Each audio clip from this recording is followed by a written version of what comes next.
आज की वीडियो में हम संख्या पद्धति के टॉप 10 प्रश्न सॉल्व करेंगे। ये प्रैक्टिस 2 है। आप लोगों को बता दें, इसमें जो टॉप 10 प्रश्न लिए गए हैं अलग अलग परीक्षाओं में पूछे गए हैं। आगामी परीक्षाएं जो होने वाली है उनमें इस तरीके से प्रश्न पूछे जा सकते हैं। तो सभी के सभी प्रश्न जो हैं मोस्ट इंपॉर्टेंट हैं। तो चलिए वीडियो को स्टार्ट करते हैं। पहला प्रश्न दिया गया है, यहाँ पे संख्या दी गई इतनी बड़ी सी देख सकते हैं, और उसमें पूछा गया है कि प्रत्येक 8 के स्थानीय मानों का अंतर क्या है। अब इसमें 2 बार 8 आया है, यहाँ पर 8 है और यहाँ पर भी 8 है। ठीक है, दोनों का स्थानीय मान निकालना है, उसके बाद उनका अंतर बताना है। स्थानीय मान में देखिए 0 लगते हैं इस तरीके से। यहाँ पर 8 है, दूसरे नंबर पर इकाई दहाई पे है, तो यहाँ पे 8 लिखेंगे। इसके यहाँ पे दाहिने साइड में देखेंगे जितने अंक होते हैं, यानी जो भी अंक होगा उसके स्थान पे हमें 0 कर देना है। तो यानी 6 नहीं लिखना है, यहाँ पे 0 हो गया। तो ये इसका निकल आया है इस 8 का स्थानीय मान 80। अगला वाला जो 8 है यहाँ पर, तो यहाँ पर 8 लिखेंगे। 8 के साइड में जितने अंक हैं उनके स्थान पर 0 कर देंगे। 1 2 3 4 0 लगा देंगे। ठीक है, तो इस तरीके से 4 0 हो जाएंगे यहाँ पर। ठीक है, अब इनका अंतर पूछा गया था, तो यहाँ पर जो 80 हमारा था इसमें से घटा देंगे तो इसका अंतर निकल आएगा, जैसा कि प्रश्न में पूछा गया था। 0 से 0 जाएगा, यहाँ पे कम था तो यहाँ से एक हासिल ले लेंगे, तो यहाँ पे 10 होगा। 10 से 8 जाएगा, बचेगा 2, और यहाँ पर बचेगा 9, यहाँ पर बचेगा 9, और यहाँ पर बच गया 7। तो यहाँ पर आ गया, देख सकते हैं इस तरीके से 7 9 9 2 0। तो यहाँ पर पहला हमारा ऑप्शन इसका सही हो जाएगा। तो यहाँ पर देखिए अंतर पूछा गया था तो हमने अंतर निकाला। यहाँ पर योग अगर पूछ लेता तो योग निकालना पड़ता।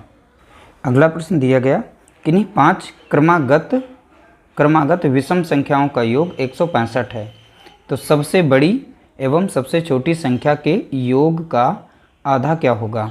देखिए कोई 5 क्रमागत संख्याएं हैं जो कि विषम हैं, उन सभी संख्याओं का योग दिया गया 165। जो भी विषम संख्याएं हैं तो इनकी हम एक मिडिल संख्या निकाल लेते हैं, यानी बीच की संख्याएं। तो यहाँ पर जो भी योग दिया जाता है इस तरीके से, ठीक है, और टोटल कितनी संख्याएं थी 5, तो इसे हम 5 से भाग देंगे तो बीच वाली संख्या में पता चल जाएगी। 5 से भाग देंगे तो 3 बार लगेगा, 5 3 15, फिर 5 3 15। तो बीच की संख्या हमको मिल गई है, तो वो बीच की संख्या क्या है तो आप बताएंगे यहाँ पर 33 है। ठीक है, तो 33 संख्या हमको मिल गई है। अगर हम आगे जाएं तो यहाँ अगली संख्या मिल जाएगी हमको। देखिए इसके 34 होती लेकिन वो सम संख्या है, यहाँ पर विषम संख्या, तो विषम संख्या इस संख्या में 2 जोड़ेंगे तो कितना मिल जाएगा 35 नंबर पर एक विषम संख्या, ये 35 वाली विषम संख्या है। इसकी अगली विषम संख्या मिलेगी 37 मिलेगी। वापस यहाँ पे कम करेंगे तो यहाँ पर 31 मिल जाएगा। इसमें 2 कम करेंगे तो यहाँ पर 29 मिल जाएगा। अब इन दोनों के जब बीच में जो संख्याएँ आ रही हैं वो सम संख्याएँ हैं। इसमें बोला गया सबसे छोटी और सबसे बड़ी संख्या का योग, तो यहाँ पर सबसे छोटी है 29 और सबसे बड़ी यहाँ पे विषम संख्या कौन सी है 37, और इन दोनों के योग का आधा, तो इसलिए 2 से भाग देंगे। 7 और 9 को जोड़ेंगे तो यहाँ पे 16, और 3 2 5 1 6, यानी 66 आ जाएगा। नीचे आ जाएगा 2, 2 से काटेंगे तो ये 33 बार जाएगा। तो यहाँ पर इसका आधा कितना हो जाएगा तो आप बताएंगे यहाँ पर ऑप्शन बी करेक्ट आंसर है। ये बहुत ही छोटा सा सिंपल तरीका है, इस मेथड से आप निकाल सकते हैं। इसका बेसिक मेथड दूसरा है, जैसे x मानते हैं, फिलहाल सॉल्व नहीं करेंगे, इस तरीके से कुछ लोग निकालते हैं तो, लेकिन उसमें थोड़ा सा समय ज़्यादा लगेगा तो वो हम नहीं करना चाहेंगे, तो समय आपको बचाना चाहिए। तो ये 5 संख्याएँ, इन सभी का योग दिया गया कितना 165। यहाँ से आप x की वैल्यू निकालेंगे तो पहली संख्या निकलेगी, उसके बाद x की वैल्यू जो आएगी यहाँ पे रख के इसमें जोड़ेंगे तो बड़ी संख्या है, बाद में इसी तरीके से निकाल सकते हैं। लेकिन ये बेसिक मेथड था, बहुत ही सिंपल सा, आप इसे सॉल्व कर सकते हैं। अगला प्रश्न दिया गया, यहाँ पर देख सकते हैं इस तरीके से संख्या दी गई है। इसमें पूछा गया है इकाई का अंक ज्ञात कीजिए। तो हमें इकाई का अंक ज्ञात करना है, तो जब भी इस तरीके से संख्या दी जाए तो हमें केवल इकाई का अंक लेना है, और यहाँ पर पावर जितनी है पावर लिख लेनी है कुछ इस तरीके से। ठीक है, यहाँ पर हमें केवल 2 अंक ध्यान देने हैं, यानी 2 से हमें मतलब है, बाकी यहाँ पर चाहे जितने हज़ारों में हो लाखों में पावर हो से कोई मतलब नहीं है, तो हमें 3 की ज़रूरत नहीं है। फिर हम इसे 4 से भाग देंगे। ठीक है, पावर को 4 से भाग देंगे, जो भी शेषफल बचेगा उसकी पावर बना देंगे। 4 से जब भाग देंगे तो 4 दूनी 8, 4 कम 4, यानी तो पूरा कट गया है, तो शेषफल क्या मिलेगा हमें 0। तो 3 की यहाँ पर घात कितनी हो जाएगी 0, लेकिन हमें 0 नहीं रखना है, तो 3 की 0 जब आएगा तो 3 की घात हमें 4 रखना है। यही यहाँ पे ध्यान देना है। इसीलिए यह प्रश्न जो है कई बार एग्जाम में पूछा गया है, और इसका आंसर देखिए, आंसर में 1 भी दिया जाएगा, 0 भी दिया जाएगा, और सारे लोग वहाँ पर 1 टिक का हैं, 0 वाला टिक कर देंगे। तो यहाँ पे 0 नहीं है, यहाँ पे आंसर मिलेगा 1। अब ये कैसे आएगा, देखिए 0 जब भी आ जाएगा यहाँ पर घात में, तब उसके स्थान पे हमें 4 रखना है और फिर इसे 4 बार लेके गुणा कर लेना है। ठीक है, इस तरीके से। तो 3 3 9 हो जाएगा, यहाँ पर देखेंगे 3 3 9 हो जाएगा। अब इन दोनों का गुणा करेंगे, 9 9 81 हो जाएगा। तो 81 में इकाई के स्थान पे क्या आ रहा है, 1। तो इसलिए ऑप्शन सी हमारा यहाँ पर राइट आंसर हो जाएगा। अगला प्रश्न दिया गया, संख्या 32 और 18 के सार्व गुणनखंड क्या हैं। देखिए यह प्रश्न पूछा गया है तो इसलिए हमने इसको शामिल किया है। बहुत ही ज़्यादा महत्वपूर्ण, यहाँ पे संख्या चेंज हो सकती हैं। अगली बार कोई दूसरी संख्या रख के सार्व गुणनखंड पूछा जा सकता है। तो हमें सबसे पहले इनके गुणनखंड लिखने होंगे, 18 के भी और 32 के भी। फिर हम सार्व गुणनखंड इसमें निकालेंगे। देखिए गुणनखंड वो संख्या है जिससे वो संख्या कट रही होती है। यहाँ पर 18 है तो 18 1 से भी कटेगी, 2 से भी कट जाएगी और 3 से भी कट जाती है। 3 छक 18 होता है ना, 2 से 2 नाम 18 होता है। ऐसे संख्या कट रही हैं तो 6 से भी कट जाएगी, 4 से नहीं कटती, ध्यान रखिए जो संख्या छोड़ रहे हैं यहाँ पर। और 9 से कटेगी, 9 दूनी 18 होता है और लास्ट में 18 से कटेगी। तो यहाँ पर इतनी संख्याएँ हैं जिनसे ये संख्या 18 खुद से भी कटती, इसलिए इसको भी गिना जाता है। 32 देखेंगे 1 से कट जाएगी और 2 से कटेगी, 2 कम 2, 2 छंग 12। ठीक है, अब ये 3 से नहीं कटती है, अब ये 4 से कटती है, 4 8 32 और फिर ये 8 से कटेगी, फिर यहाँ पर 16 बार कटेगी और फिर 32 बार। तो ये सभी इनके गुणनखंड निकल आए हैं। यहाँ पर 32 के हो गए, यहाँ पर 18 के। अब इसमें कॉमन में ढूंढना, देखिए 1 दोनों में मिल रहा है और यहाँ पे 2 2 मिल रहा है, बाकी कोई भी और कॉमन नहीं मिल रहे हैं। तो इसलिए यहाँ पर 1 और 2 ये इनके सार्व गुणनखंड हो जाएंगे। तो ऑप्शन यहाँ पर बी हमारा यहाँ पर इसका राइट आंसर हो जाएगा। अगला प्रश्न दिया गया, यहाँ पर दिया गया है, देखिए 56 25 का यहाँ पे वर्गमूल ज्ञात करना है। देखिए वर्गमूल निकालना बहुत ही आसान है और फिलहाल इसमें मेथड नहीं बताएंगे, अगली वीडियो में हम बता देंगे कैसे इनको सॉल्व किया जाता है। अब यहाँ पर देखिए 25 है, यहाँ पे 56 है, तो हम इसमें छोटी सी ट्रिक बता देते हैं। फिलहाल के लिए आंसर हमारा इसमें निकलेगा 75। अब 75 का कैसे, हमारी ट्रिक जो है यहाँ पर जैसे 75 लिखा गया है, हमें इसका वर्गमूल निकालना है। ठीक है, 2 बार गुणा करनी है। तो कैसे, वर्गमूल का मतलब है 2 बार गुणा करके वर्ग निकाल लेते हैं और 2 बार उसे शॉर्ट करके हम छोटा करके वर्गमूल पता कर लेते हैं वास्तविक संख्या। ठीक है, तो यहाँ पर जैसे यहाँ पे 5 है तो 5 का वर्ग करते हैं, 7 है तो 7 की अगली संख्या 8 होती है। तो 57 हो गया, यहाँ पर 56 हो गया और 55 25 हो जाएगा। तो यहाँ पर 56 25 हो जाएगा आंसर। इसी तरीके से 65 का आप ज्ञात कर सकते हैं, लास्ट में 55 25 तो आएगा ही आएगा। 6 से बड़ी अगली संख्या होती है 7, 6 7 42, तो यहाँ पर ये इसका हो जाएगा वर्ग।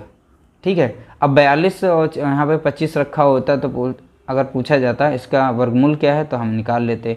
तो हमने देखा यहाँ पे 25 है, यानी तो 5 तो आएगा ही आएगा और यहाँ पर 56 है तो 7 और 8 में टूट गया। हमारे रूल के हिसाब से जो यहाँ पे लगा रहे थे वही है यहाँ पे, तो इसमें छोटा वाला नंबर हमारा हो गया 7/56, यानी छोटा वाला ही तो नंबर होता है, उसकी अगली संख्या से गुणा करते हैं। तो इसलिए हमने निकाल लिया। किसी दिन हम वीडियो में विधिवत आप लोगों को सिखा देंगे कैसे वर्गमूल और वर्ग निकाले जाते हैं। अगला प्रश्न दिया गया, संख्या दी गई यहाँ पर इतनी बड़ी सी, इसमें से पूछा गया 7 के स्थानीय मान और जाति मान में क्या अंतर है। यहाँ पर 7 आया है 2 बार, सॉरी 1 बार आया है, लेकिन 2 इसमें पूछी गई चीज़ें, एक स्थानीय मान पूछा गया, एक जाति मान, और फिर उनके दोनों में अंतर पूछ लिया गया। तो 7 का पहले लिखते हैं स्थानीय मान, तो 7 लिखना है और इस साइड में देखेंगे अंक कितना 1, तो 1 0 लगा देंगे।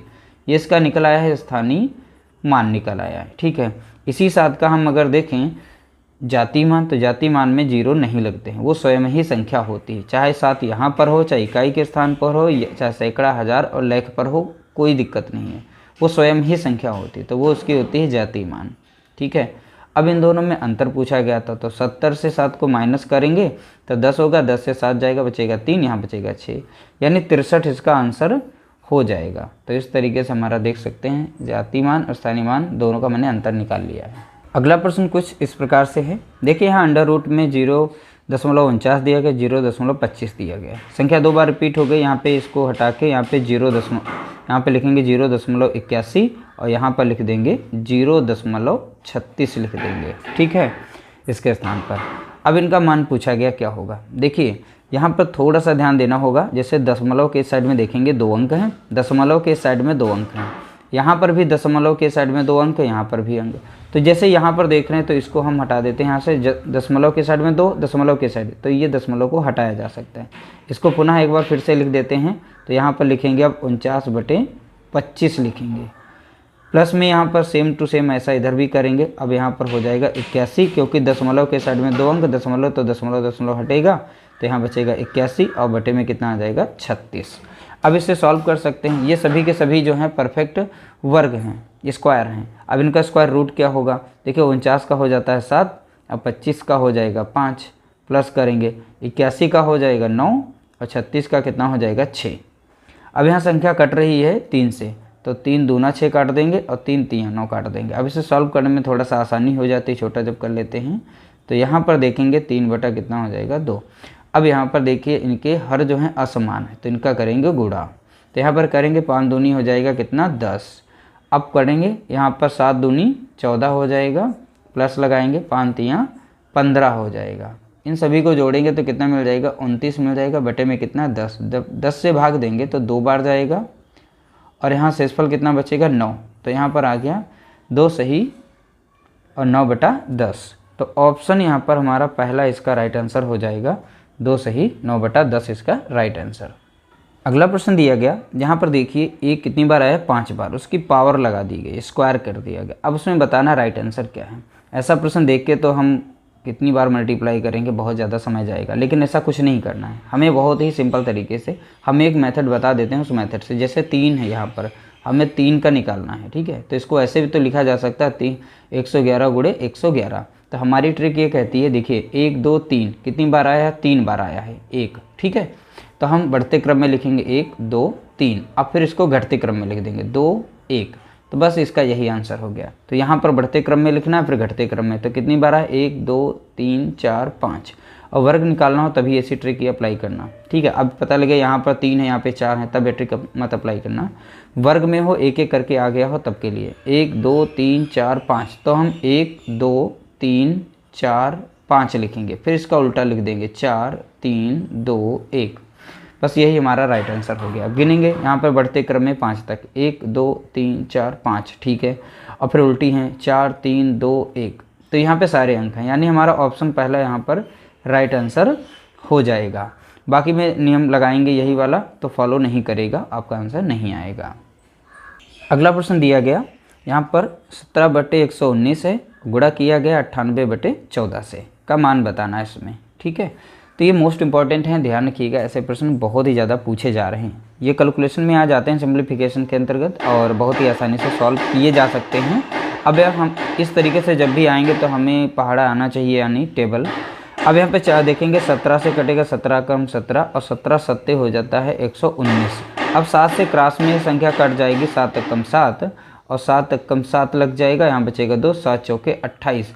तो नीचे 14 बचा है, 14 कम 14, 14 कम 14, यानी यहाँ पर कितना आएगा आंसर 1 आएगा। ऑप्शन में हमारे में 1 नहीं है, तो इसलिए सारे ऑप्शन हमारे यहाँ पर गलत हैं, और इसका राइट आंसर निकलेगा यहाँ पर कितना 1 निकलेगा, ठीक है। इसका करेक्ट आंसर क्या है 1। अगला प्रश्न दिया गया, अंडर रूट के अंदर अंडर रूट में इस तरीके से संख्याएं दे दी जाती हैं, उसका मान पूछ लिया जाता है। बशर्ते यहाँ पे ध्यान देना, ये गलत टाइप हो गया, यहाँ पर होगा 169 होगा अंडर रूट में, ठीक है। अब ध्यान से देखिएगा इसको कैसे सॉल्व करना है। अब इसमें जब भी प्रश्न इस तरीके से आएगा तो लास्ट में परफेक्ट एक स्क्वायर नंबर दे दिया जाता है, तो उसे सॉल्व करते हुए हम अंत तक उसका फाइनल आंसर निकाल लेते हैं। जब भी हमारे जैसे अंडर रूट में 169 है, यहाँ पर 169 है, ये परफेक्ट स्क्वायर नंबर है, इसका स्क्वायर रूट क्या बनेगा, तो आप बताएंगे 13।